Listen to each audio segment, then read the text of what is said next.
Oke, kalau misalnya gini ya Mas, misalnya ada dua opsi ya Mas. Kalau misalnya saya mau membuka toko kelontong, itu mendingan beli produknya itu semuanya saya beli gitu ya, tapi sedikit sedikit stoknya. Maksudnya yang penting setiap ada orang mau beli ini ada, itu ada. Atau opsi kedua, stoknya itu yang produk yang fast moving, yang pasti laku gitu Mas. Masnya pilih yang mana Mas? Kalau di tempat saya sih gini, ya emang semua harus lengkap kalau toko kelondong itu biar stoknya sedikit, tapi kita juga harus punya buffer stok terutama barang yang cepat muter. Misal kayak beras, telur, gas itu juga kita harus stoknya harus banyak. Kalau yang lain sebagai pelengkap nggak harus banyak-banyak, nggak apa-apa, yang penting ada. Oke, jadi kan kalau misalnya produk yang fast moving itu juga ada beberapa jenis ya Mas. Nah tapi di sini coba Mas, tiga produk yang paling laku menurut Masnya itu apa Mas? Tiga produk yang paling laku Yang paling teratas. laku kebutuhan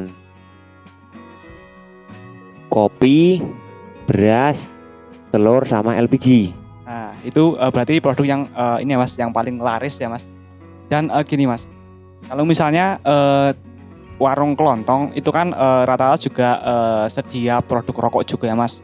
Nah untuk produk rokok, kalau misalnya kalau Masnya itu lebih suka yang apa ya, bisa dibilang perputarannya cepat mana Mas? Antara produk yang sudah branded seperti Sampurna Mild, Jarum Super dan sejenisnya, atau mending rokok-rokok yang masih dalam tahap berkembang, yang belum terkenal gitu lah. Ya, yang jelas putarannya paling cepat yang udah bermerek kayak Merek. Jarum sama Sampurna itu putarannya cepat. Kalau untuk merek-merek baru itu paling cuma sebagai pelengkap aja sih. Misal ada orang yang mau beli rokok dengan harga mungkin yang lebih terjangkau, nanti bisa pilih opsi yang produk baru tersebut. Tapi untuk utamanya yang paling cepat muter itu tetap brand-brand yang udah terkenal.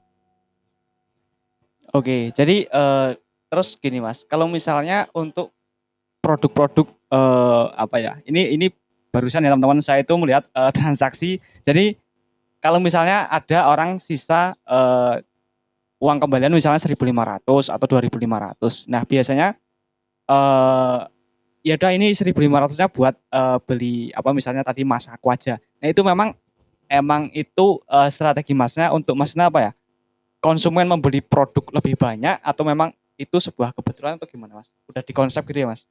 Ya, ya bisa dibilang termasuk strategi juga sih. Ya kita kan cuma menawari, misal orangnya memang bener-bener mau minta kembalian ya nggak apa-apa, tapi kita misalnya cuma sisanya sekitar 1.000, 2.000 atau 500, tetap saya tawari untuk ambil produk lain. Misal sisa 500, ya wes ambil Masako, ambil Sasa, terus sisa 2.000 misal ya wes ambil shampoo apa apa gitu. Tetap saya tawari terus.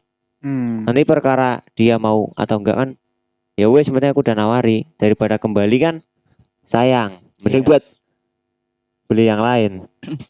Oke, Mas. Ini pertanyaan terakhir yang mungkin menjadi momok ya teman-teman, untuk para orang yang mau apa ya membuka usaha, yaitu adalah masalah hutang dan bond ya, Mas. Nah, kalau misalnya eh, menurut Masnya gimana cara menanggapinya itu gimana, Mas? Maksudnya gini, kan ada beberapa orang yang memang karakteristiknya itu suka hutang dan setiap toko pasti ada yang apa ya membeli itu mintanya hutang. Nah itu Masnya itu menyikapinya gimana? Diperbolehkan atau gimana Mas? Solusinya gimana? Itu yang menjadi momok untuk orang-orang yang mau membuka usaha toko khususnya kayak gitu. Ya ini menarik ini, menarik sekali untuk dibahas ini ya. Gimana? Gimana Mas? Ya, yang namanya di desa itu kalau kita mau buat usaha terutama warung ya kita harus kasarannya itu udah punya modal berlapis, emang harus siap. Oh, Tapi kan kalau di saya sendiri kan nanggepinnya gini, orang yang suka utang atau suka bond itu orangnya tapi itu aja.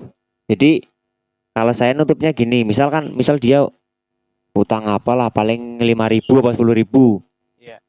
nggak mungkin kan kita tagih kan, ya yang nagih ada, tapi kan kalau saya sendiri paling 5.000 sampai 10.000 itu nggak nyampe lah kalau misal mau nagih. Jadi saya ngakil ini gini, misal dia beli produk di saya yang nggak ada di toko lain. Misal dia beli, kalau saya kan di sini ada charger, Iya. ada headset. Misal dia utang saya kemarin 10.000. Harga misal dia kesini mau beli headset apa charger, saya up 10.000 harganya. Oh iya iya, iya. Saya paham nih, saya paham Mas. Jadi Jadi perkara nanti dia maunya utang apa ngembalin utangnya ya alhamdulillah. Kalau dia lupa ya ya wes, jadi kita nggak rugi. Tapi kan oh halus kita. iya, betul Sedangkan sekali. barang-barang yang saya jual kayak headset dan lain kan nggak ada di warung-warung sekitar, cuma di tempat Hmm, saya tok.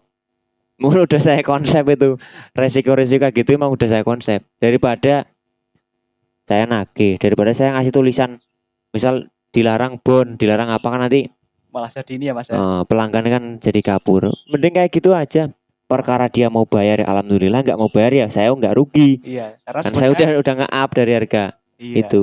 sebenarnya itu udah bayar gitu ya Nah, Mas. Tapi tanpa mereka sadari gitu ya. nah, Wah ya ini itu cuma apa ya, cara sih. Nek iya, dia nggak beli produk itu ya wes. Berarti hangus ya Mas. naik 1000 sampai 10.000 itu saya nggak nyampe nek misal mau. Nah, tapi nek misal sampai puluhan ribu atau 50.000, 100 ya tetap saya kabari lah. Kemarin kurangi ini tetap saya kabari. Tapi nek ngakali ini nek paling kurang 5.000 pas 10.000 daripada dia utang lama terus saya juga rugi. Mending pas dia beli produk lain misal kayak beras saya up 5.000 ya wes, kayak gitu aja. Halus tapi notop gitu loh. Iya. Wah ini luar biasa sekali ya teman-teman, strategi dan konsep yang diterapkan oleh Mas Ari ini luar biasa sekali.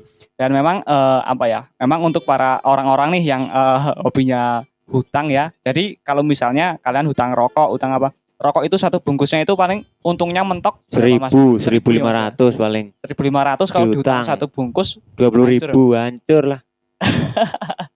Ya, jadi bagi teman-teman yang punya hutang segera dilunasi ya teman-teman. Karena memang apa ya? Ya memang Mepet. mepet ya Mas ya.